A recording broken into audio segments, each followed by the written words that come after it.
To keep your concrete patio looking pristine, begin by removing all furniture and sweeping away excess dirt.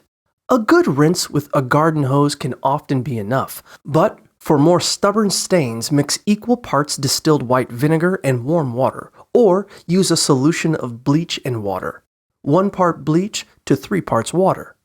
After applying the vinegar solution to the patio, let it sit for several hours to break down grime. Then scrub it with a stiff, bristled broom and rinse again.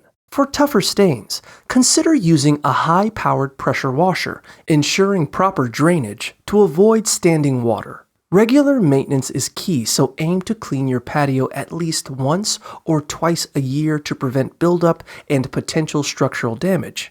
Always exercise caution when using chemical cleaners, wearing protective gear as needed.